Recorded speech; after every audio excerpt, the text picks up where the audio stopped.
नमस्कार, आप देख रहे हैं जेएमडी न्यूज। मैं हूं आपके साथ कुलभूषण रास्ते। 2022 विधानसभा चुनाव को लेकर के सभी सियासी दलों ने अपनी अपनी रणनीति बनानी शुरू कर दी है, जिसको लेकर के पार्टियां अब एक दूसरे पर सवाल भी दाग रही हैं। क्या उत्तर प्रदेश, क्या उत्तराखंड, क्या पंजाब, सभी जगहों पर सियासी हलचलें अब तेज हो चली हैं। और इसी पर है हमारा आज का खास कार्यक्रम सियासी हलचल, जिसमें हम बात करेंगे कि आज पूरा दिन कौन कहां रहा।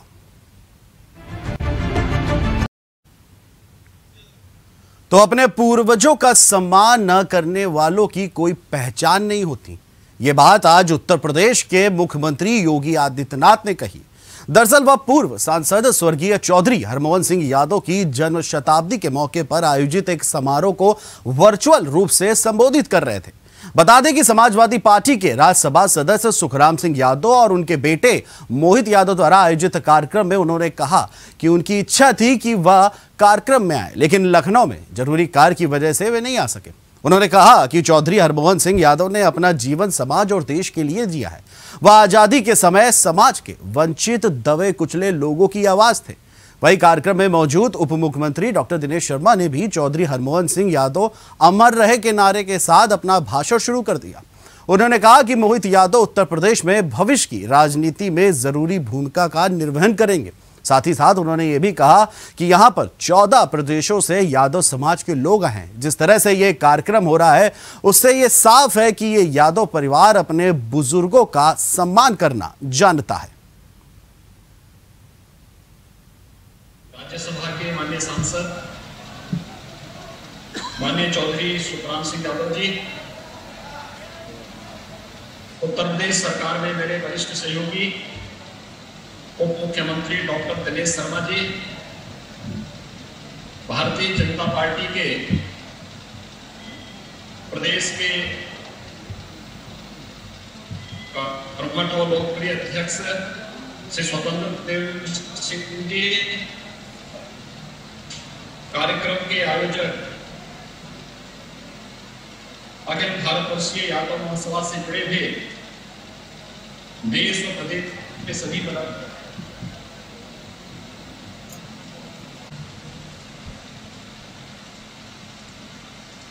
माता के महान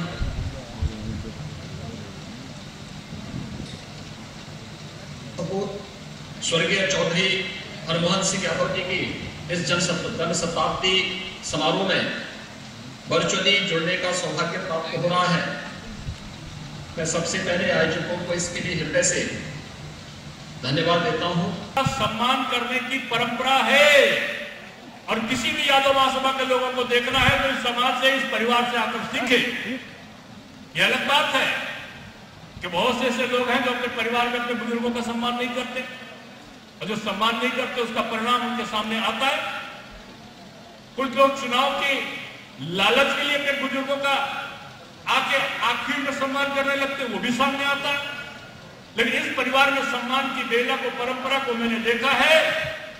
चौधरी साहब, आप सौभाग्यशाली है कि मोहन मंदिर संदेश दे रहा है प्रदेश को कि प्रदेश का बदलता हुआ वातावरण भविष्य में क्या होगा, इस परिवार से दूर तक संदेश आज जाने वाला है कि भारतीय जनता पार्टी ने जो काम किए हैं उसमें ऐसे काम किए हैं, कुछ महत्वपूर्ण काम किए हैं जिसको लोग भूल नहीं पा रहे, और आज लोग चर्चा करते हैं, उसकी चर्चा करते हैं।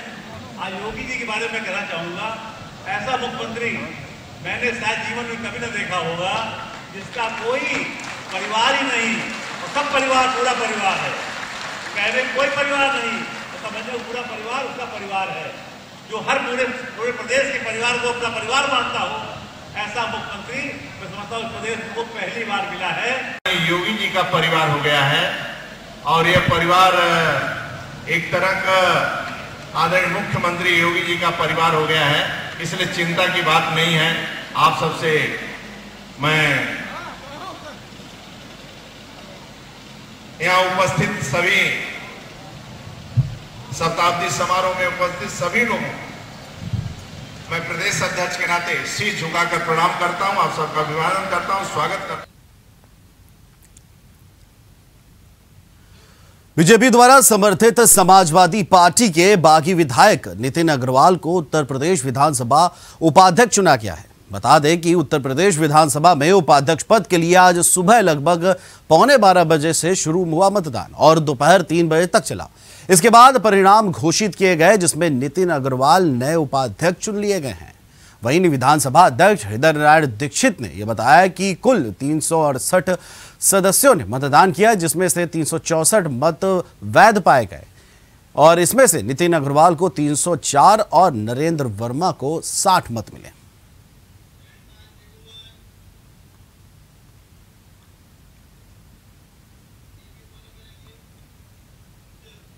और शिवसेना नेता संजय राउत ने जम्मू कश्मीर में हो रहे आतंकी हमले पर चिंता व्यक्त करते हुए मोदी सरकार को घेरा है। राउत ने कहा कि जम्मू कश्मीर में प्रवासियों को निशाना बनाया जा रहा है। इस पर गृह मंत्री अमित शाह और रक्षा मंत्री राजनाथ सिंह को एक बयान देकर देश को लद्दाख और कश्मीर की वर्तमान स्थिति के बारे में बताना चाहिए। इसके साथ ही उन्होंने ये भी कहा कि जम्मू कश्मीर में स्थिति चिंताजनक है। बिहारी प्रवासियों, कश्मीरी पंडितों और सिखों को निशाना बनाया जा रहा है। जब पाकिस्तान की बात होती है तो आप सर्जिकल स्ट्राइक की बात करते हैं, फिर तो ये चीन के लिए भी किया जाना चाहिए। रक्षा मंत्री या गृह मंत्री को चाहिए कि राष्ट्र को बताएं कि जम्मू कश्मीर और लद्दाख की वर्तमान स्थिति क्या है। कश्मीर की स्थिति बहुत ही चिंताजनक है, गंभीर है और मुझे लगता है पूरे देश को उसकी चिंता लगी। सरकार को कितनी चिंता है मुझे मालूम नहीं, लेकिन देश को चिंता है। 10-11 दिनों में लगभग 17-18 लोगों की जान जा चुकी है। आतंकवादी घुसते हैं सीधे घर में, स्कूलों में, पब्लिक प्लेस पर और अंधाधुंध गोलीबारी करते हैं। कश्मीरी पंडितों को फिर से मारा जा रहा है, सिखों को मारा जा रहा है, आज बिहार के मजदूरों को मारा गया है। तो ये कब रुकेगा? सिर्फ पाकिस्तान को धमकी देकर ये नहीं रुकेगा, क्योंकि अगर होता है तो पाकिस्तान के ऊपर सर्जिकल स्ट्राइक करेंगे। ये सर्जिकल स्ट्राइक से छूटने वाला ये विषय नहीं है। अगर सर्जिकल स्ट्राइक आपको करना ही है तो लद्दाख में भी चाइना वाले घुस गए हैं ना, तो आप चीन पर भी सर्जिकल स्ट्राइक की बात कीजिए। पाकिस्तान की जब बात आती है तो आप सर्जिकल स्ट्राइक की बात करते हो। चीन के ऊपर तवांग में घुस गया है, अरुणाचल की बात होती है, लद्दाख में घुस गया है। ये सभी के ऊपर हमारे देश के चाहे विदेश मंत्री हो, चाहे गृह मंत्री हो, चाहे रक्षा मंत्री हो, सभी को देश को बताना होगा जम्मू कश्मीर की और लद्दाख की हालत क्या है।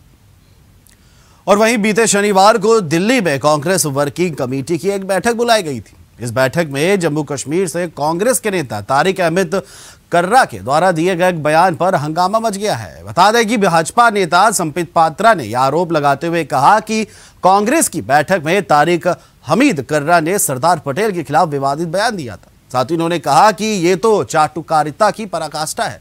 दरअसल जम्मू कश्मीर से कांग्रेस नेता तारिक हमीद कर्रा ने कहा था कि देश के पहले गृह मंत्री सरदार पटेल के जम्मू कश्मीर को पाकिस्तान को सौंपना चाहते थे और वे जिन्ना के साथ भी खड़े थे। अखबारों में आज छपा है कि जो 2 दिन पहले कांग्रेस नॉन वर्किंग कमेटी की जो बैठक हुई थी, उस बैठक में कुछ महत्वपूर्ण सवाल कश्मीर को लेकर उठे थे। सीडब्ल्यूसी की बैठक में सीनियर लीडर कांग्रेस पार्टी के और सीडब्ल्यूसी के सदस्य तारिक हमीद कर्रा, इन्होंने कश्मीर को लेकर एक भ्रम का वातावरण बनाया और उन्होंने यह भी कहा कि जवाहरलाल नेहरू ही वो व्यक्ति हैं, हिंदुस्तान के प्रथम प्रधानमंत्री, जिन्होंने जम्मू कश्मीर को हिंदुस्तान में इंटीग्रेट किया, जबकि सरदार पटेल वह व्यक्ति है जिनकी भरसक कोशिश रही कि किस प्रकार से जम्मू कश्मीर को हिंदुस्तान से अलग रखा जाए। आपको जान के आश्चर्य होगा, आज अखबारों ने छापा है कि तारिक हमीद कर्रा ने यह भी कहा कि इस पूरे प्रयोजन में सरदार पटेल जिन्ना के साथ मिले हुए थे और जिन्ना के साथ मिल करके कश्मीर को हिंदुस्तान से अलग रखने की चेष्टा पटेल कर रहे थे। वहीं केवल और केवल पंडित जवाहरलाल नेहरू के कारण ही आज जम्मू कश्मीर हिंदुस्तान का हिस्सा है। सरदार पटेल जो हिंदुस्तान को अखंड रखने में जिनका एक महत्वपूर्ण भूमिका रही है, जो हिंदुस्तान के लोकप्रिय नेता हैं, हम सबके आदर्श हैं, जब उनको एक विलियन के रूप में सीडब्ल्यूसी के मीटिंग में प्रस्तुत किया जा रहा था, तो क्या आदरणीय सोनिया गांधी जो अध्यक्षा है कांग्रेस पार्टी की, उस मीटिंग में वो मौजूद थी? राहुल गांधी उस मीटिंग में मौजूद थे? क्या यह प्रश्न उनके तरफ से उठा कि इस प्रकार से कारा साहब को नहीं कहना चाहिए पटेल जी के लिए? यह हम जानना चाहते हैं, नंबर एक। नंबर दो, आश्चर्य का विषय, यह चाटुकारिता की पराकाष्ठा है, क्योंकि तारिक हमीद कारा जो सीनियर लीडर हैं कांग्रेस पार्टी के, कश्मीर से आते हैं और जिन्होंने सरदार पटेल को लेकर यह प्रश्न खड़ा किया, उनका एक ही उद्देश्य था सीडब्ल्यूसी की मीटिंग में, और वो उद्देश्य था राहुल गांधी को पुनः कांग्रेस के अध्यक्ष के रूप में स्थापित करना। उन्होंने हाथ खड़े करके वहां पे अटेंडेंस रोल भी लिया कि कौन लोग ऐसे हैं जो राहुल गांधी को अध्यक्ष बनवाना चाहते हैं। और इसी प्रकरण में उन्होंने कहा कि यह एक साधारण परिवार नहीं है, गांधी परिवार वह परिवार है जिसकी लेगेसी नेहरू जी से लेकर राहुल गांधी तक चली आ रही है, और इस पूरे प्रकरण में सरदार पटेल को उन्होंने नीचा करके दिखाया। तो स्वाभाविक रूप से चाटुकारिता, साइको फैंसी जिसे अंग्रेजी में कहते हैं, उसकी यह पराकाष्ठा है। सब कुछ किया और बाकी किसी ने कुछ नहीं किया। यह किस प्रकार की मानसिकता है कांग्रेस पार्टी की? आखिर कांग्रेस क्या कहना चाहती है? और यह परसों की बात है, आज अखबारों ने इसे छापा है, और सरदार पटेल जिन्ना के साथ मिले हुए थे। इस प्रकार घृणक शब्दों का प्रयोग करके कांग्रेस पार्टी ने अपने सीडब्ल्यूसी के मीटिंग से न केवल भ्रम, अपितु हम तो एक शब्द आगे जोड़ते हुए कहेंगे कि पाप किया है। यह पाप का कार्य है। युगन, आज भारतीय जनता पार्टी यह जानना चाहती है कि क्या इस प्रकार के शब्दों के प्रयोग के लिए तारिक कारा जी को रिप्रिमेंड किया गया? क्या उनको सीडब्ल्यू से निकाला जाएगा? यह भी हम जानना चाहते हैं। आपने देखा होगा चंद दिनों पहले किस प्रकार से वीर सावरकर जी को विलीफाई करना और उनके लिए भ्रम फैलाने का काम किया गया है। आज एक बात स्पष्ट होता है, अपने परिवार की लीगेसी को ऊपर रखने के लिए, नेहरू गांधी डायनास्टी को ऊपर रखने के लिए, सुभाष चंद्र बोस हो, चाहे वीर सावरकर हो, चाहे सरदार पटेल हो, किसी को भी अपमानित करना हो, किसी के नाम पे भ्रम फैलाना हो, कांग्रेस पार्टी वो सब कुछ कर सकती है। और वहीं उत्तर प्रदेश विधानसभा ने आज पूर्व मुख्यमंत्री कल्याण सिंह को भावभीनी श्रद्धांजलि अर्पित की, जिनका लंबी बीमारी के बाद 21 अगस्त को निधन हो गया था। इस दौरान यूपी के मुख्यमंत्री योगी आदित्यनाथ ने राज्य विधानसभा में शोक प्रस्ताव पेश किया। मुख्यमंत्री ने कहा कि कल्याण सिंह का राजनीति में योगदान अतुलनीय है। सीएम ने कहा कि वह एक तेजतर्रार नेता, एक महान वक्ता थे और उन्होंने अयोध्या आंदोलन में एक महत्वपूर्ण भूमिका भी निभाई थी। वहीं सभी दलों के नेताओं ने भी दिवंगत नेता को श्रद्धांजलि दी और सदन में उनकी याद में 2 मिनट का मौन भी रखा। सदन को सूचित करते हुए अत्यंत दुख के साथ सूचित करना पड़ रहा है कि उत्तर प्रदेश के पूर्व मुख्यमंत्री एवं राजस्थान के पूर्व राज्यपाल श्री कल्याण सिंह जी का 21 अगस्त 2021 को लगभग 90 वर्ष की आयु में निधन हो गया। श्री कल्याण सिंह जी का जन्म उत्तर प्रदेश के अलीगढ़ जिले के एक गांव मड़ोली में हुआ था। उन्होंने BA-LT की परीक्षा उच्च श्रेणी में उत्तीर्ण कर अध्यापन कार्य शुरू किया। 1962 में वे पंडित दीनदयाल उपाध्याय जी के विचारों से प्रेरित होकर सार्वजनिक जीवन से जुड़े। श्री कल्याण सिंह जी एक ओजस्वी वक्ता एवं कुशल राजनेता थे। उन्होंने लगभग 6 दशक से अधिक समय तक सार्वजनिक जीवन में कुछ उच्च मानदंड स्थापित किए। श्री कल्याण सिंह जी अतरौली विधानसभा क्षेत्र से सर्वप्रथम वर्ष 1967, तत्पश्चात 1969, 1974 में भारतीय जनसंघ के टिकट पर, वर्ष 1977 में जनता पार्टी से, वर्ष 1985, 89, 1991, 1993, 1996 में भारतीय जनता पार्टी से, वर्ष 2002 में राष्ट्रीय क्रांति पार्टी से कुल 10 बार विधानसभा सदस्य निर्वाचित थे।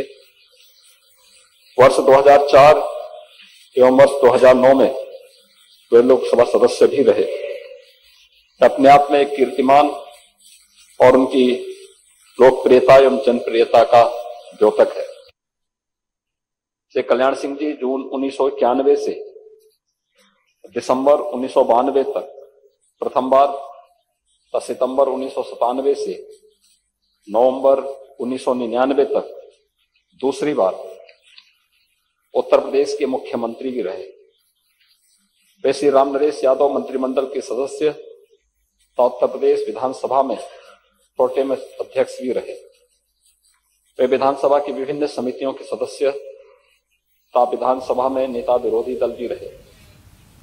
वर्ष 2014 में और वहीं प्रधानमंत्री नरेंद्र मोदी अपने संसदीय क्षेत्र वाराणसी से ही 25 अक्टूबर को पूरे देश को एक बड़ी सौगात देंगे। बता दें कि जनसभा से पहले पीएम मोदी आत्मनिर्भर स्वस्थ भारत योजना का शुभारंभ करेंगे। 64,180 करोड़ रुपए की इस योजना से देश की स्वास्थ्य सेवाओं में बढ़ोतरी होगी। वहीं वाराणसी में जनसभा में पहले वे इस योजना को राष्ट्र को समर्पित करेंगे और इसके बाद वाराणसी की 5,233 करोड़ की परियोजनाओं को लोकार्पित भी करेंगे। दरअसल ये दूसरा मौका होगा जब पीएम मोदी देश के लिए योजनाओं की शुरुआत काशी से करेंगे और इससे पहले स्वच्छ भारत मिशन योजना का भी पीएम ने काशी के 80 घाट से शुरुआत की थी। मेडिकल हब के रूप में विकसित हो रही वाराणसी से आत्मनिर्भर स्वस्थ भारत योजना के शुभारंभ की तैयारियों को अंतिम रूप दिया जा रहा है। तो आपको बता दें कि कहीं ना कहीं काशी जो है, क्योंकि जिस तरह से वाराणसी जो है संसदीय क्षेत्र है, प्रधानमंत्री नरेंद्र मोदी का इस लहजे से भी बेहद खास होगा और जिस तरह से देश को वो समर्पित करेंगे स्वस्थ मिशन योजना के तहत, उसको लेकर के भी सुख काटे जो है वो तेज हो चली है और इस पूरी परंपरा, इस पूरे कार्यक्रम को लेकर के तैयारियों को भी अब अंतिम रूप जो है वो दिया जा रहा है, अंतिम दौर में है। आपको बता दें कि 25 अक्टूबर को प्रधानमंत्री नरेंद्र मोदी का कार्यक्रम लगा है।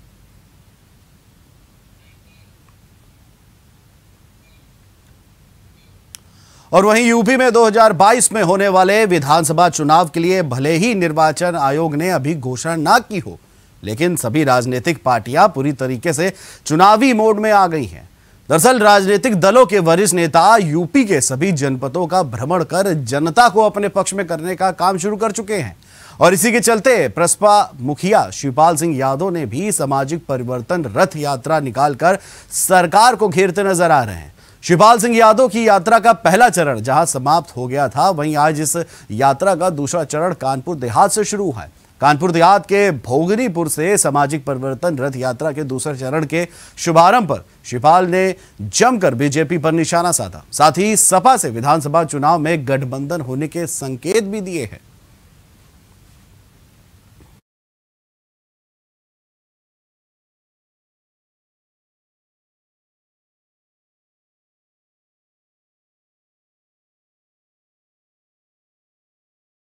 जो 2022 में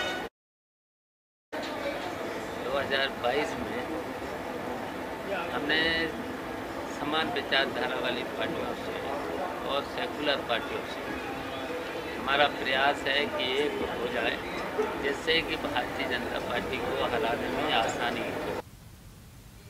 तो देखिए, ये तो आने वाला वक्त ही बताएगा क्या प्रसपा की चाबी सपा की साइकिल में फिट हो पाएगी या नहीं।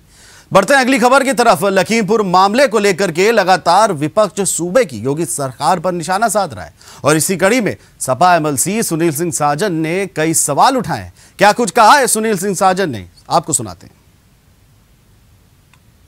देश के गृह राज्य मंत्री अजय मिश्रा टेनी, जिनका बेटा जेल में है किसानों को रौंदने पर, जिन पर खुद आरोप है, अब वो उत्तर प्रदेश सरकार पे आरोप लगा रहे हैं। योगी सरकार पर उन्होंने बड़ा सवाल खड़ा किया। उनका उस लखीमपुर की घटना में वहां का डीएम दोषी है, वहां का पुलिस का कप्तान दोषी है, प्रशासन दोषी है, इसका मतलब योगी सरकार दोषी है। तो जहां सवाल खुद सरकार पर उन्हीं की पार्टी के गृह राज्य मंत्री उठा रहे हों, तो समझिए उत्तर प्रदेश में क्या हो रहा है। किसानों को न्याय नहीं मिल रहा है, जंगल राज कायम है। और वहीं मेघालय के राज्यपाल सत्यपाल मलिक ने कहा कि यदि केंद्र सरकार किसानों को कानून के मुताबिक न्यूनतम समर्थन मूल्य देती है तो वे कृषि कानून के खिलाफ विरोध प्रदर्शन करने वाले किसानों का मसला सुलझा लेंगे। इसके साथ ही उन्होंने प्रदर्शन कर रहे किसानों की बात करते हुए ये भी कहा कि किसान न्यूनतम समर्थन मूल्य से कम पर किसी भी सूरत में राजी नहीं होने वाले। वे चाहते हैं कि उनको कानून बनाया जाए। ये वो एक अकेली मांग है जिसकी जरूरत किसानों को है। यदि केंद्र सरकार इनको लेकर इसको देने पर राजी हो जाती है तो मामला भी सुलझ जाएगा। उन्होंने केंद्र पर निशाना भी साधा और कहा कि आखिर केंद्र इसको देने से पीछे क्यों हट रही है। किसान इससे कम में मानने वाले नहीं हैं। अगर सरकार एमएसपी को गारंटी कर दे कानूनी तौर पे तो ये हल हो जाएगा।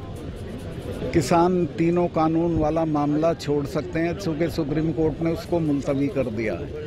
सिर्फ एक चीज़ है, उसको भी आप नहीं कर रहे। क्यों नहीं कर रहे भाई? मिनिमम सपोर्ट प्राइस गारंटी होना चाहिए उनको। वो नहीं है तो वो बर्बाद हो जाएंगे। उससे कम पे वो समझौता भी नहीं करेंगे। और पश्चिम बंगाल की राजनीति में गायक से राजनेता बने बाबुल सुप्रियो पिछले महीने तृणमूल कांग्रेस में शामिल हो गए थे और अब खबर आ रही है कि वह मंगलवार को लोकसभा अध्यक्ष ओम बिरला से मिलकर सांसद पद से इस्तीफा दे देंगे। बता दें कि पूर्व केंद्रीय मंत्री बाबुल सुप्रियो का मंगलवार को आसनसोल के सांसद पद से इस्तीफा देने की पूरी संभावना है। दरअसल सुप्रियो ने लोकसभा अध्यक्ष ओम बिरला को सांसद के रूप में इस्तीफे की औपचारिकता पूरी करने के लिए लिखा था। इस पर उन्होंने मंगलवार सुबह 11 बजे का समय दिया गया है।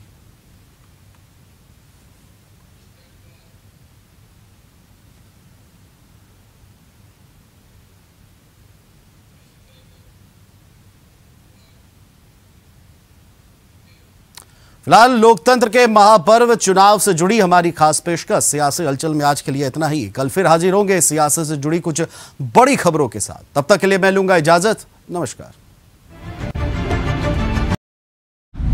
अगर आपको हमारा वीडियो पसंद आया हो तो हमें लाइक करें, सब्सक्राइब करें और ज्यादा से ज्यादा शेयर करें। और हाँ, बेल आइकॉन दबाना ना भूलें ताकि हर खबर का अपडेट आप तक पहुंचे तुरंत। आप हमें इंस्टा, ट्विटर और फेसबुक पर भी फॉलो कर सकते हैं। हमारी आईडी है @JMT News Flash।